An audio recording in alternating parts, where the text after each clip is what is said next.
Hey everybody, I'm just giving an update on my Wraithknight and my progress so far. I've actually been working quite a bit this weekend on it. It's amazing how much time sometimes these minis can take to go from step to step.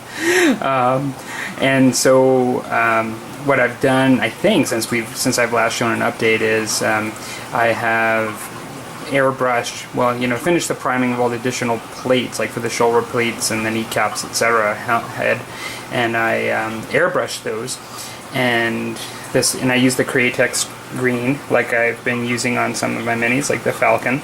I did do pre-shading on them, and so when you look at them, there should be a notice of like a dark to light, from the bottom to the top. I did kind of stick with a bit of a zenith look.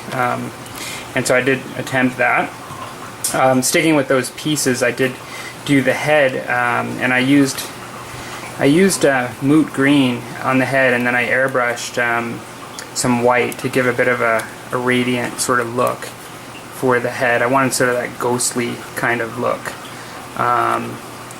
And I ended up doing an oil wash over the whole model today, and then doing a general cleanup of that oil wash to try to get, just the areas that I want covered.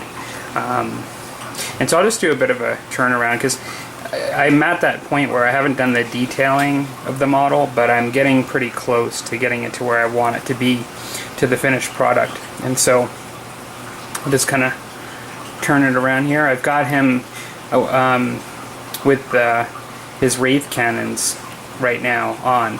I've actually done the parts for everything except the sword, and for whatever reason I knew I wanted to do some airbrushing and to try to do something with the sword, and I just didn't want to be distracted by it while I was trying to get the rest of the model done.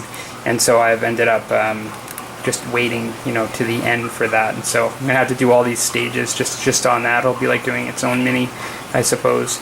And the way I've done the shield, because I did do the shield, is I did the Createx transparent green with pre-shading, and so that really is kind of the effect that you can achieve with that Createx paint, that green paint, where you can go from dark to light. And so I kind of like that, and I'm not finished. I'm going to do some gold on the emblem, and I am going to paint some of the gems. For those of you that, and here's sort of an up-close look maybe at how some of that oil wash kind of looks when done. But for those of you that have seen my channel, like, you'll know that I'm not a big fan of painting everything that could be a gem and painting it a gem, because I find that I don't like the look of just a gazillion gems or dots on the model, and so I just selectively grab main ones, is what I tend to do. It's not a matter of just getting out of work, although that's kind of nice too. It's just that I just don't like the look of it, actually. It's just not my preference, and I actually like the look of the white with the outlines, and rather than doing this like every single one of these green, or every single one of these like an individual gem or something. Just not a big fan of that. I haven't decided yet what I'm going to do for the center. I might just leave it like that. I was thinking about doing the moot green to match the face, and I was thinking about doing gold, but I kind of like the way it looks, like it's glowing a bit, because it's a raised surface, and the Createx paint kind of collected more down, and I think it created like a nice effect, so I might just leave that like that. But I haven't decided.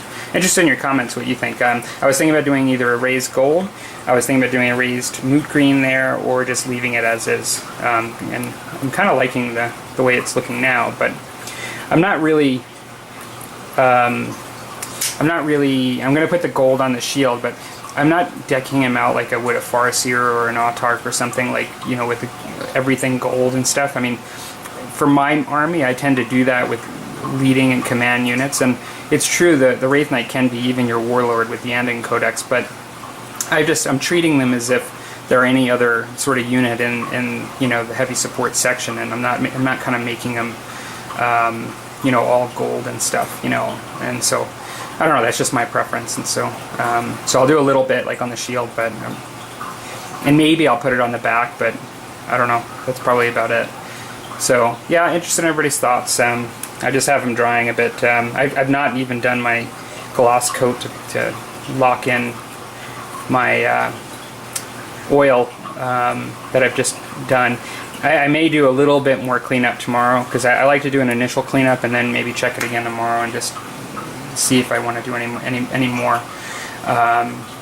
But yeah, interested in your guys' thoughts, and that's kind of where I'm at. I'm happy to be fairly far on this, and I'll be quite honest, I'm really looking forward to, I'm not going to complain and cry here, but I'm really looking forward to just a bit of a smaller project after this one, because this one, like I said in the beginning, I've taken my time with it because I knew it was going to take me a bit of time. I didn't want to do like a 48 to 72 hour run or something. But this took me a while, like even with taking my own time, and so I'm kind of looking forward to doing something smaller. But I'm actually quite happy with the way it's coming out. I mean, I think this was an expensive model, and for me, you know, anytime getting something like a Wraithknight, that's going to be a bit of a hit to the pocket, and so I wanted it to be the centerpiece that I've invested in. So I'm kind of happy that it's coming out kind of nice. So okay, talk to you guys later. Hope you're having a good weekend.